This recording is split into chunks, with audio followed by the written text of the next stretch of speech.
नमस्कार दोस्तों, academy of teachers में आप सभी का स्वागत है। मैं हूं नीरज मिश्र और एक बार फिर से मैं आप लोगों के लिए लेकर के हाजिर हूं टीचिंग एप्टीट्यूड एमसीक्यूज़ के सॉल्यूशंस। ये एमसीक्यूज़ जो हैं BHU बीएड एंट्रेंस एग्ज़ाम में पूछे गए हैं। सन 2008 से 2019 तक के टीचिंग एप्टीट्यूड के जो एमसीक्यूज़ हैं हम उन्हें सॉल्व कर रहे हैं और न केवल हम इसमें उत्तर बताते हैं बल्कि हम यह भी समझते हैं कि किस प्रकार से और यह किस संदर्भ में कौन सा विकल्प सही होगा। हम उस टॉपिक पर या उस बिंदु पर एक पूरा कॉन्सेप्ट लेकर के चलते हैं। जो भी इम्पोर्टेंट डिटेल्स होते हैं हम उन्हें भी आपको बताते हैं। तो दोस्तों एक बार फिर से आइए शुरू करते हैं। ये वीडियो जो है ये सभी के लिए इम्पोर्टेंट होगा, चाहे आप टीचिंग एग्ज़ाम की तैयारी कर रहे हों या आप बीएड एंट्रेंस एग्ज़ाम की तैयारी कर रहे हों। टीचिंग एग्ज़ाम में भी ऐसे कुछ प्रश्न पूछे जाते हैं, तो ज़रूरी है कि अपना कॉन्सेप्ट क्लियर करिए, कॉन्सेप्ट में कुछ ऐड करिए। तो यह वीडियो सभी के लिए महत्वपूर्ण होगा जो भी टीचिंग फील्ड से जुड़े हुए हैं। तो आइए बिना किसी विलंब के शुरू करते हैं। वैज्ञानिक मन मीन्स साइंटिफिक जो सेंस है कि एक महत्वपूर्ण विशेषता यह है कि विकल्प है तार्किक चिंतन का होना, दूसरा उच्च प्रतिभा का होना, तीसरा प्रसरणशील चिंतन का होना अथवा सृजनात्मक चिंतन का होना। तो इनका इंग्लिश भी बताते हैं। तार्किक चिंतन का मतलब हो जाएगा लॉजिकल थिंकिंग, उच्च प्रतिभा का मतलब होगा हाई IQ, तीसरा जो विकल्प है प्रसरणशील चिंतन मीन्स डिफरेंट एरिया में उसका चिंतन हो, और सृजनात्मक मतलब कि क्रिएटिव थिंकिंग हो। तो वैज्ञानिकता के लिए जरूरी है लॉजिकल होना, मतलब बिना लॉजिक के साइंस नहीं चलती है। मतलब हमें कोई रीजन देना होगा, हम बिना किसी बेस की कोई चीज़ मानते नहीं है। इसलिए तार्किक चिंतन का होना वैज्ञानिक मन की एक महत्वपूर्ण विशेषता मानी जाएगी। यहाँ पर पहला विकल्प सही होगा। अगले प्रश्न पर चलते हैं दोस्तों। सबके लिए शिक्षा का तात्पर्य यह है, विकल्प हैं शिक्षा को सभी के लिए प्राप्य अथवा उपलब्ध बनाना, दूसरा शिक्षा सभी के लिए शिक्षा में नामांकन कराने को अनिवार्य बनाना, तीसरा है सभी के लिए विद्यालयों में बने रहने को अनिवार्य बनाना, और चौथा गुणवत्ता मूलक शिक्षा प्रदान करना। Education for all. देखिए दोस्तों, हमारे देश में विभिन्न प्रकार के वर्ग जो हैं और विभिन्न या भाषा के रूप से या पैसों में या सामाजिक दृष्टि से विभिन्न प्रकार से जो वर्ग हैं वो वंचित वर्ग हैं, पिछड़े हैं। तो सभी के लिए एजुकेशन अवेलेबल हो, इसका मतलब ये होगा कि शिक्षा को इतना सरल बनाया जाए, इतना सस्ता बनाया जाए कि वो सब तक उसकी पहुंच हो सके, सब कोई उसे पढ़ सके, किसी में उसमें कोई रोक टोक या अवरोध ना हो, या ये कहिए कि किसी प्रकार के जाति धर्म लिंग या क्षेत्रीयता अथवा भाषा के आधार पर उसमें कोई रोक टोक ना हो। सभी के लिए समान रूप से, मान लीजिए कि एक खुली किताब हो जिसमें सभी पढ़ सकें, ऐसा समझिए, उसमें कोई रोक टोक ना हो। तो यहाँ पर एजुकेशन फॉर ऑल मीन्स हो जाएगा सभी के लिए प्राप्य अथवा उपलब्ध बनाना शिक्षा को। अगले प्रश्न पर चलते हैं दोस्तों।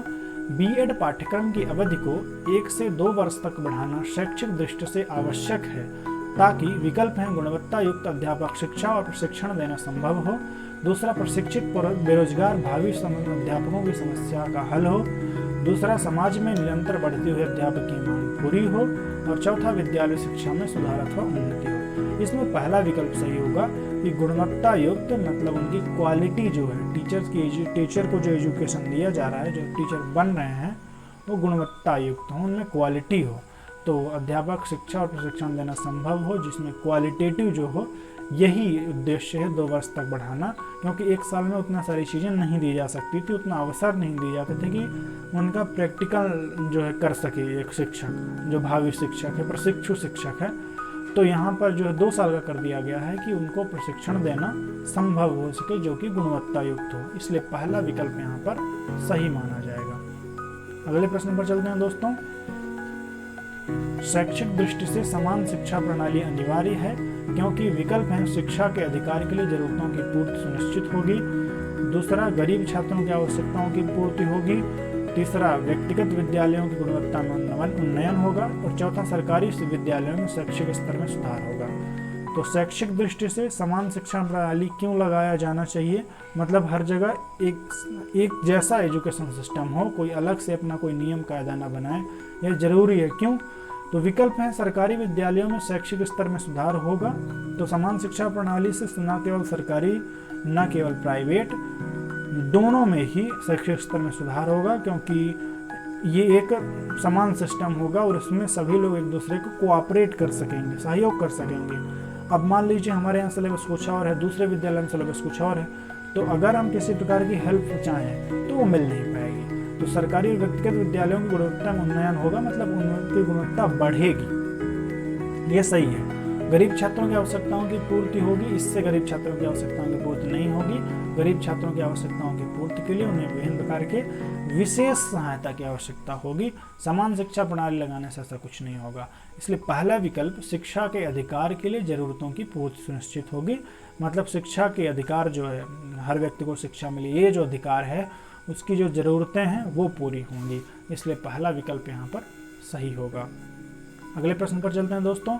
हमारी प्रचलित विद्यालयीन प्रणाली में प्रतिभावान और पिछड़े हुए दोनों ही वर्गों के छात्र अवहेलित अथवा उपेक्षित रहते हैं, इसका कारण क्या है?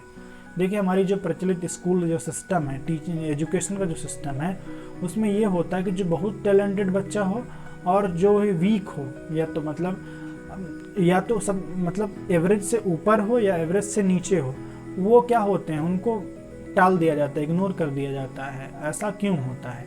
क्योंकि हमारा जो सिस्टम है उसमें हम लोग सिर्फ एवरेज लेकर के चलते हैं, है ना, और हम हर एक बच्चे पर ध्यान नहीं दे पाते हैं। तो यहाँ पर यही होगा कि lack of guidance services, guidance का जो लैक हो जाता है, क्योंकि हर एक बच्चे पर ध्यान देना होगा। जैसे कि एक उदाहरण देता हूँ, जैसे मान लीजिए कमज़ोर बच्चा है, तो कमज़ोर बच्चे से आप क्या करें, एक शब्द में उत्तर दिए जाने वाले प्रश्न पूछें। जैसे मान लीजिए आपने कोई कहानी सुनाई, मान लीजिए आपने कहानी सुनाया ईदगाह, प्रेमचंद्र की ईदगाह कहानी आपने सुनाया, तो आप क्या करें, वीक जो कमज़ोर बच्चा है उससे पूछ लें आप कि बताओ जो है हामिद जो है दादी के लिए चिमटा क्यों लाया, ठीक, या कितने रुपए में लाया, ये पूछ सकते हैं।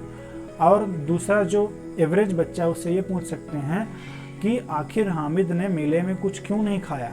और जो प्रतिभाशाली बच्चा होगा उससे आप ये पूछ सकते हैं कि आप ये बताओ कि आप हामिद की चारित्रिक विशेषताओं को बताओ, अथवा आप ये कह सकते हैं कि हामिद के अंदर जो दादी के लिए भावना चल रही थी उसे बताओ। तो इस प्रकार से जो प्रतिभाशाली बच्चा है उसे ज़्यादा सोचने के लिए आपने मजबूर कर दिया, तो वो उसमें एंगेज रहेगा, उससे लाभ भी होगा। जो एवरेज बच्चा है तो एवरेज आंसर देगा ही, और जो वीक बच्चा है वो भी खुद को शामिल महसूस करेगा, दबा हुआ महसूस नहीं करेगा। इसलिए जो हमारी गाइडेंस सर्विसेज हैं ऐसी होनी चाहिए। मैंने एक उदाहरण दिया है, लेकिन ऐसा है नहीं, इसलिए यहाँ पर जो है वो इग्नोर्ड फील करते हैं। इसलिए निर्देशन सेवा का अभाव इसमें कारण होगा। चौथा विकल्प यहाँ पर सही माना जाएगा। अगले प्रश्न पर चलते हैं दोस्तों। अगला प्रश्न है, यह प्रायः कहा जाता है कि यद्यपि लोगों की शैक्षिक योग्यताएं बढ़ रही हैं, लेकिन नैतिक और नीतिगत स्तर घट रहा है। निरंतर ही ऐसा प्रायः हो रहा है, किस कारण से? मतलब लोगों की शैक्षणिक योग्यताएं बढ़ रही हैं, मतलब वो एबल हो रहे हैं, डिग्रियां ले रहे हैं, लेकिन उनके अंदर नैतिकता और जो नीति का स्तर है वो पूरी तरह से गिर गया है। उनके अंदर जो है बुजुर्गों के लिए सम्मान नहीं है, अपने समाज में मेल जोल का भाव नहीं है, ये सब क्वालिटीज़ उनके अंदर नहीं है ना। तो इसमें ऐसा क्यों हो रहा है? विकल्प है हमारी गलत शिक्षा प्रणाली के कारण, दूसरा राष्ट्रीय शिक्षा नीति के अभाव के कारण, तीसरा शैक्षिक नियोजन के अभाव के कारण, और चौथा शिक्षा और समाज के मध्य उपयुक्त संपर्क और संबंध के अभाव के कारण। यहाँ पर चौथा विकल्प सही होगा, क्योंकि हमारा एजुकेशन जो सिस्टम है वो हमारे समाज से कटा हुआ है। हमें सिर्फ और सिर्फ किताबी ज्ञान दिया जा रहा है, हमें सिर्फ और सिर्फ टेक्निकल नॉलेज दिया जा रहा है, मतलब सिर्फ हमें फैक्ट रटाए जा रहे हैं जो कि हमारे समाज से बिल्कुल अलग हैं। हमारी जो प्राचीन शिक्षा व्यवस्था थी वो हमें समाज में रहना सिखाती थी, समाज में कैसे व्यवहार करना सिखाती थी, लेकिन अब ऐसा नहीं है। तो यही कारण है कि उपयुक्त उनके बीच संपर्क नहीं है ना, उनके अंदर कोरिलेशन नहीं है, सामंजस्य नहीं, एडजस्टमेंट नहीं है, इसलिए ये प्रॉब्लम हो रही है। इसलिए चौथा विकल्प यहाँ पर सही होगा। अगले प्रश्न पर चलते हैं दोस्तों, जो कि फैक्चुअल है। राष्ट्रीय अध्यापक शिक्षा परिषद की स्थापना किस वर्ष हुई थी? तो 1973 में हुई थी। यहाँ पर तीसरा विकल्प सही माना जाएगा। और अंतिम प्रश्न है आज के लिए दोस्तों, 3 Rs जो हैं, 3 Rs में क्या सम्मिलित नहीं होगा? विकल्प है पढ़ना, अंकगणित, लिखना और मनोरंजन। तो देखिए, रीडिंग, अरिथमेटिक और राइटिंग होता है, लेकिन रिक्रिएशन जो है, मनोरंजन, नहीं है। ये दोस्तों रिपीटेड क्वेश्चन है, इसीलिए मैं कहता हूँ कि आप इन सभी क्वेश्चंस को सॉल्व कर लीजिए, ताकि आपको एक हो सकता है बहुत सारे क्वेश्चन रिपीट हों आपके आगामी परीक्षा में जो होने वाला है बीएड की परीक्षा, और उसके अलावा आपको इसी से रिलेटेड जो फैक्ट होते हैं वो आते हैं। तो कॉन्सेप्ट आप लोगों ने समझा होगा, मुझे पूरी उम्मीद है। आगामी वीडियोस को भी आप ध्यान से देखिए और उससे अपने कॉन्सेप्ट को मजबूत करिए, अच्छा बनाइए, अपना मेंटल डेवलपमेंट करिए, ताकि आप ऐसे ही प्रश्नों को उत्तर दे सकें। उम्मीद है दोस्तों आज का वीडियो आप लोगों को पसंद आया होगा।